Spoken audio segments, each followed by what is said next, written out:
So, I want to talk about how recording yourself every day, at least for a while, can actually help you be a better person. So, let me explain. So, there's this thing called altered states. Altered states is when we get into something like a flow.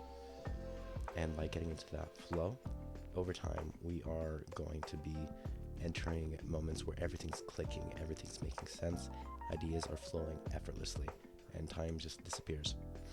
So, by doing this, by being creative, committing to this creative work, recording myself every day for at least a month, I am setting up myself to have these conditions for flow. And the book I actually read, Stealing Fire, it's emphasizing the need to step outside of our usual boundaries to discover new perspectives, because we always get caught up in what we do every single day, and that allows us to always get the same level of flows, the same level of highs, the same level of consistencies of our everyday life. But it is in those moments when we step outside of what we know that we are able to be more creative, to find different boundaries to push and explore different avenues that we normally wouldn't. For me, it's going to be these 30 days where I'm recording a piece of content every single day.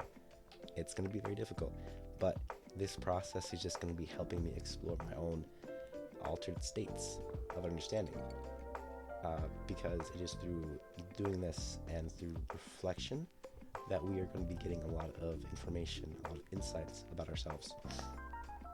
Like I said, Stealing Fire, it's going to be a book that's going to be highlighting how our altered states provide us to have more information about our own world, whether that be talking with people, whether it be community overall that we have. But recording myself, coming back to me, recording myself and revisiting these videos are going to give me a chance to be able to observe patterns, to see the shifts in my mindset and see when I have these moments of clarity. It's as if I'm going to be creating a personal map of this journey towards my own self-discovery.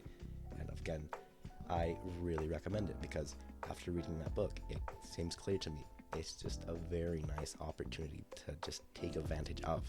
It only takes a phone or a camera or a little microphone, but you are gaining these insights about yourself, about how you're growing as a person, how to be a better person, how to be a better version of yourself. It's amazing.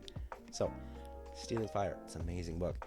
It's also helping us see how creative as humans we can be by dedicating this month of creativity, of creating content. I am going to be not fostering, but I'm going to be creating the same mindset of wanting to create, wanting to use storytelling, experimentation, just to explore more inside of me. The book goes very, very into much detail about how Sasha, the creator of a lot of psychoactive drugs, went to explore inwards. And by doing that, they unlocked other parts of themselves that they weren't aware of before. But for me, I like being creative. I like the idea of recording. So by doing creativity, by doing a lot of camera work, a lot of editing, I am going to do that same thing, different medium. But to each our own, because in the end, it's going to be that what we do, it's going to be reflecting of ourselves. So Stealing Fire, this whole process is about encouraging ourselves to find practices that resonate with us to reach these altered states. Recording myself, while it's going to be very simple, it's going to be a customized ritual. It's going to be made for self-awareness. A lot of the time, when we think of self-awareness, we're thinking of meditation, we're thinking of journaling. And although those are true and those are great, it's not as fun as being in front of a camera, recording, and then editing afterwards. I love the process of that. It's amazing. But what this does for me is, in essence, recording myself, committing to this month of creativity. It's going to be a practical way of applying the principles from Stealing Fire. It is going to be a journey of my own version to flow and to enter altered consciousness, whether grounded, intentional, and deeply personal. It's going to allow me to understand who I am as a person coming into the next year, coming into 2025, coming into each year afterwards. So I recommend it for anyone wanting to understand who they are as a person and not knowing when to start.